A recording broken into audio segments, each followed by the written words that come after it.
Happy morning, everybody. Meditation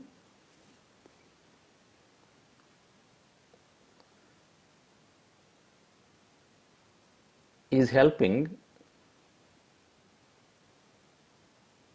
us reduce the feel of pain and relieves the pain. We learned yesterday that meditation overall is helping as it helps reduce the stress. Then there are several illnesses, stress-related, come down. But meditation also has while the illness may be there, but it reduces the feel of pain. In many cases, also reduces the pain, helps in reducing the pain.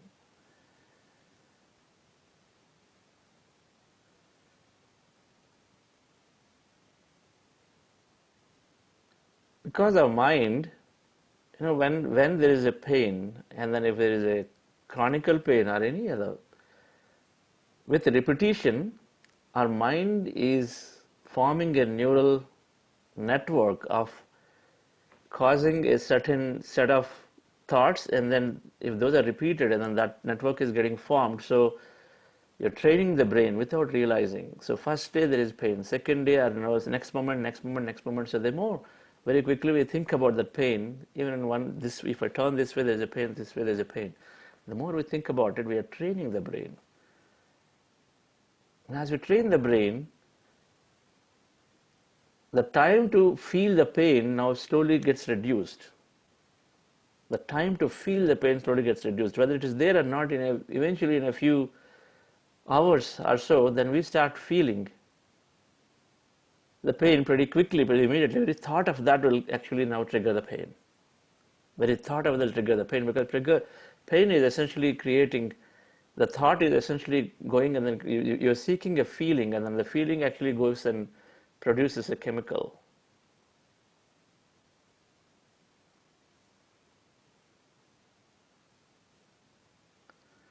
So in a study,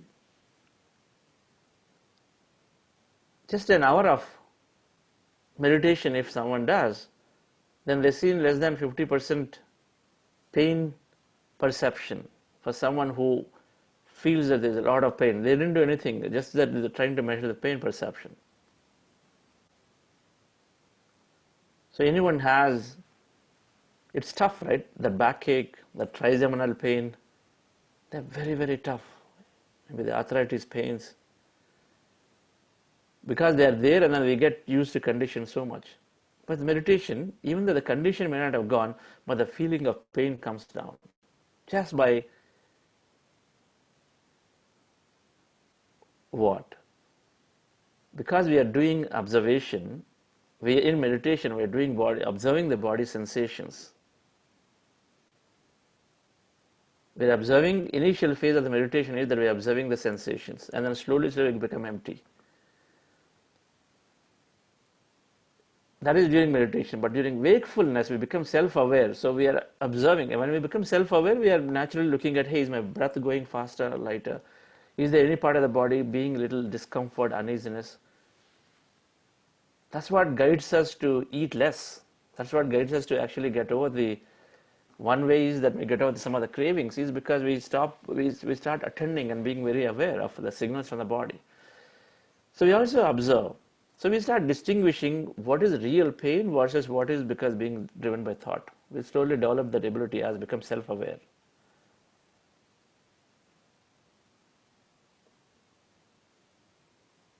So we become self-aware, and so we observe and then say, okay, this is, I'm thinking about it is causing versus actually causing it. There are two things.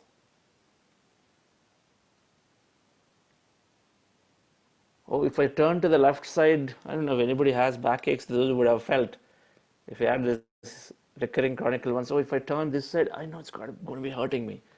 I know it's going to be hurting me. And it's got to hurt at that point, because that's how we think about it, even though it's not there. But because now we are aware, so we don't even first trigger the thought, and then even if something is happening, we start looking at it. That's one.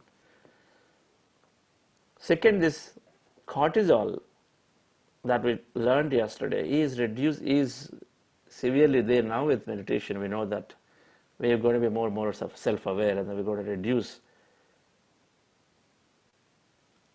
our volume of that negative chatter, and as a result, these chemical cocktails that get dumped during the stress will also slowly come down. So the cortisol has an effect of increasing inflammation.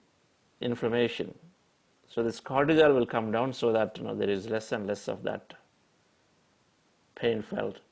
But more importantly, the feel-good chemicals are dumped. We have melatonin inside, there is serotonin, there is dopamine, which is the fundamental reason of why addictions happen, the less of dopamine. There's also several endorphins, it's called endorphins. The endorphins are feel-good factors. So there's a lot of these endorphin chemicals are dumped into the, generated in the areas, and that is exactly what many doctors prescribe, something like morphines, the painkillers. We take painkillers. But these endorphins are considered to be 100 times more powerful than the painkillers that we take. And they get produced in abundance, the nature way of giving it, when we meditate.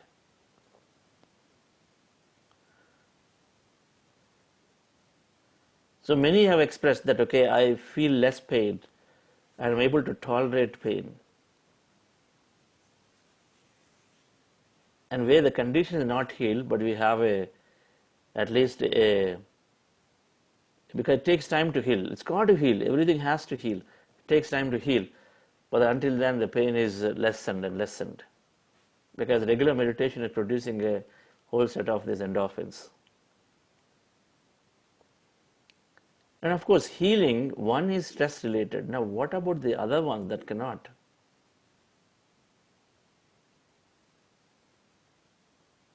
If our thoughts and feelings create reality, then if we take up the concept that in quantum field everything is there, and then only with your observation things get collapsed into your outer reality, then and then where there's no time and space in quantum field, so that means we are eternally existing continuously. Can it be looked at from that angle, that we eternally exist continuously? Even the body also is in a collapsation from the consciousness at some point. And so the body also, the moment we withdraw our attention, that also goes away. Can it be then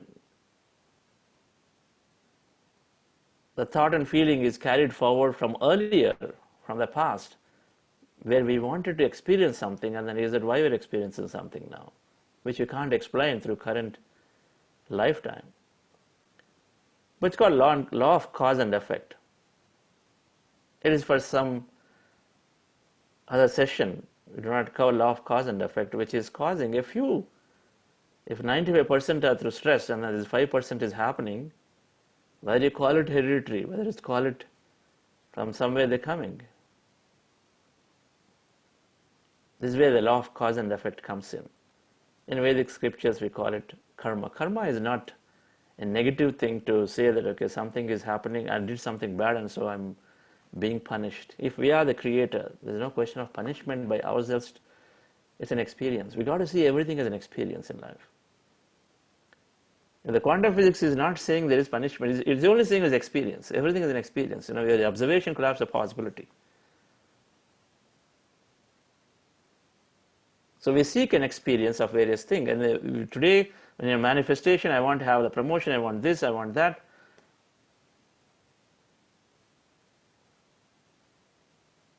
And sometimes, look at mothers. Mothers take a lot of pain, isn't it? Mothers do a lot of sacrifices. They take a lot of pain for children. For someone who is out of the context, they wonder why is this person suffering like this, but they know that the bigger picture. They don't know that. So for them, it feels like they're just foolish. They just suffer themselves. They just always do the sacrifices. But when you know the context, then you know that, okay, so the mother has maybe a child who is needs extra support, extra attention. Maybe they have very less resources, and so this mother is always giving it away to the child. When we're not inside, when we don't know, then we feel that no, it is either the foolishness or the sad part of it, injustice. But only the mother knows why she's sacrificing. So like that, we don't know many situations that occur in our life.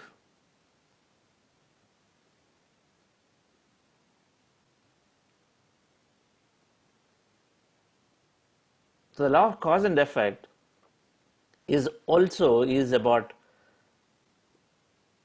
understanding it from that perspective, that I'm always looking at what is seeking an experience of various kinds, and this 5% that come from this law of cause and effect, I will most certainly learn that in one of the evening sessions in detail. Things that do not get solved, but however, this is also there in Bhagavad Gita. In Bhagavad Gita, which is an Indian scripture, Jnanagni Dagdha Karmanam. As we learn more and more, jnana, in the fire of knowledge, fire of wisdom, jnana is wisdom actually. In the fire of wisdom, all things get burnt. That means anything that we have, even a challenge, any challenge will go away. It has to go away. Because we expand our consciousness, that means, just like that, when we understand a situation fully, then automatically we accept it, and then when I accept it, it goes away. When we accept it, we are transcending it. We understand, because then we no longer seek that experience. Deep inside, we're seeking everything, and then the moment we understand the situation, we say, okay, so in my life, and I have a better understanding now, I don't need to go through this pain anymore, because I have such a huge thing to perform. So coming back, dear friends, most of the health conditions are resolved because of anything that is stress related. Most are getting resolved, and then those who do not get resolved is driven through this concept of law of cause and effect. We might put a tag of hereditary, and then that's a different discussion. We don't need to go into that. But this cause and effect, anything that's caused is resolving by itself through more and more expanded consciousness.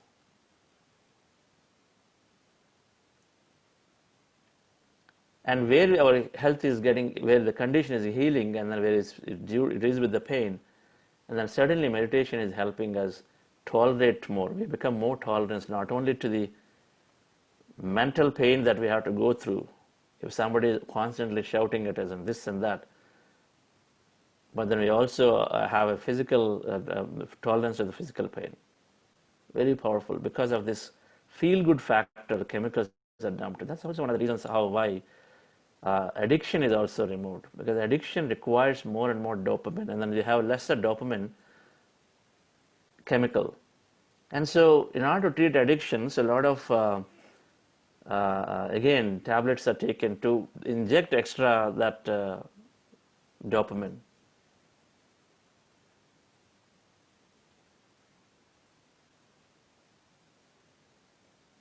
Because people who got addicted, they want to feel good. And so it's not there, is not in supplies, adequate supplies, so you inject it. And then it is used up again very short time, then again they want more. But meditation produces this dopamine very, very freely. It's filling up the gas tank, it's constantly keeping it to the right level. How much ever you use it, it puts it back again to the right level. Because we're relaxing the brain neural networks, and as we relax the neural networks, and then as we relaxing the neural networks quite a bit, then they have the opportunity to recalibrate and rejuvenate. And so it keeps produced enough. We need to meditate for long enough time. We need to empty it for long enough time. Very important. 5 minutes, 10 minutes, many people who are just basic mindfulness are able to maintain a good environment during the day, but then these general health, the deeper health issues sometimes take time. When you meditate for long enough and you expand your consciousness, many things are getting solved.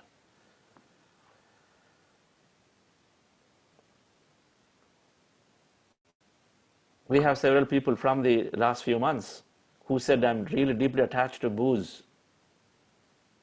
Everything is in moderation is absolutely okay. Otherwise, it cannot be a sin, right? Having something is not sin. If that is the case, then half the world is committing sin.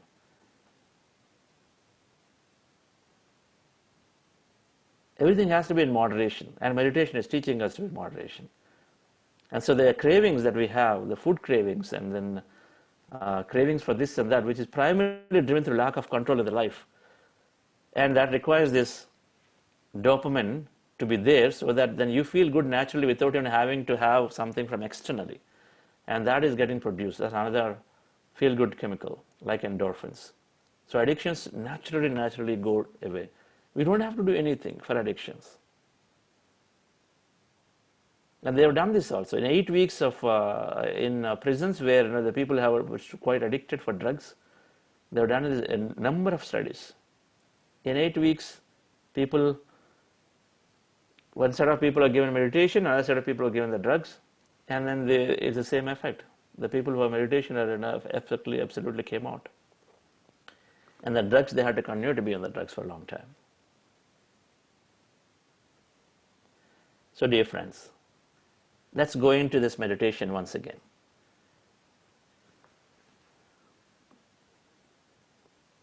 Which is creating so much of feel-good factor, so many feel-good body chemicals that are being constantly generated in our body sufficiently, so that at any given time, challenge may be there, physical issue may be there, mental issue may be there, but then in general we feel good. And so we can we pay attention to the current moment and focus on current moment. Those of you new, we are doing Anapanasati, breath mindfulness meditation. Our goal is to empty the mind. Our mind has 50 to 60,000 thoughts a day. We want to reduce those mind chatter. We want to reduce that to zero.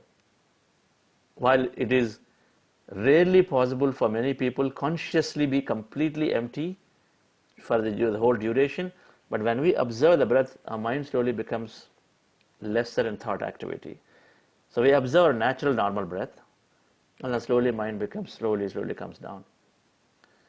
But however, the wandering mind keeps bringing our attention back to more thought, like what do you want to do today? What did you do yesterday? What didn't go right yesterday?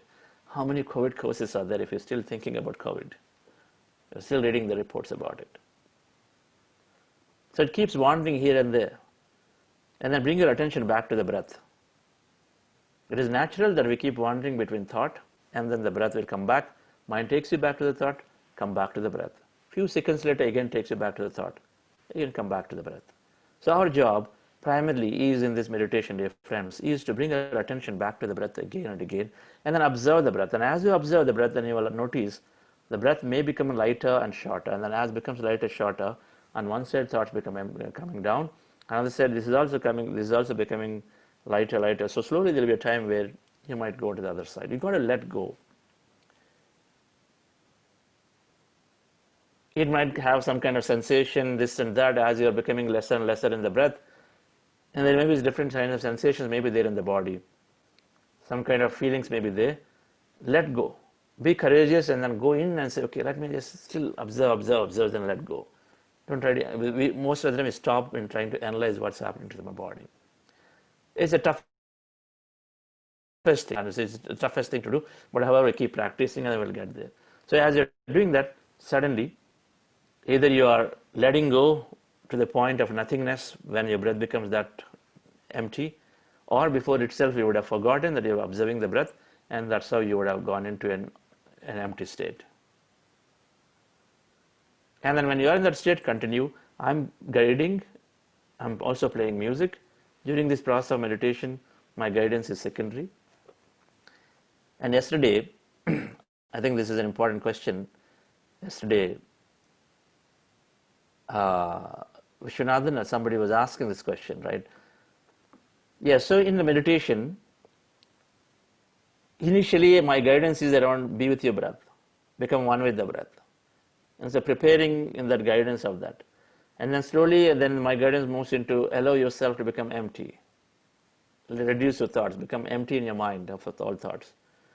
Then when you are being that state, as they're becoming lesser, then The next stage is where we are enough lessened in a mind activity that then I sometimes ask and say, based on how I feel that time, I'm asking and say, okay, can you observe body sensations? If you have any sensations, some kind of pain, some kind of feeling, some kind of heaviness, lightness, tingling sensations. I'm asking you to see, do you observe any body sensations? So still in the body at that point. Still in the body, because we're at the body. Then sometimes I'm saying, can you sense any energy? Sensing energy around your body, because there may be some kind of a tingling, coldness, this and that, whatever that energy for you mean. You feel some kind of energy, light. And then I'm saying after that, and I'm saying then, so gradually moving us away from a physical heavy feeling to a sensation of energy, sensation of any body stuff to a sensation of energy to emptiness. Then I'm saying become aware of the emptiness all around. So when we become aware of emptiness all around, from there onwards it's all away from the body, it's observation of the environment. So this is a guiding. Now this guidance will be, like I said always, in the breath mindfulness meditation, my guidance is secondary during this main process. For the beginners, it might help. And then if you feel it is distracting you, then you can leave the doubt and then be observant of the breath. And then, of course, when you say leave the doubt, how is it possible? Because you're still saying something. Practice it, and you will, as you're going into these empty states, you will not even hear me. My voice will become somewhere in the background, and many places people don't even hear that. So that also will get there, since we have to balance everybody, so we're doing this. But it helps, certainly helps. So relax yourself, dear friends. And for the newcomers, there is, before we start this breath mindfulness meditation, we're doing something called heart elevation. Follow my guidance actively. For 5 minutes, we're doing heart elevation. Very easy to do it. We're doing a little longer meditation, but it's going to be good. Relax yourself.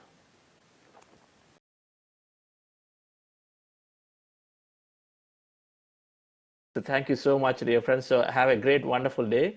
And I will meet back again tomorrow at 6 a.m.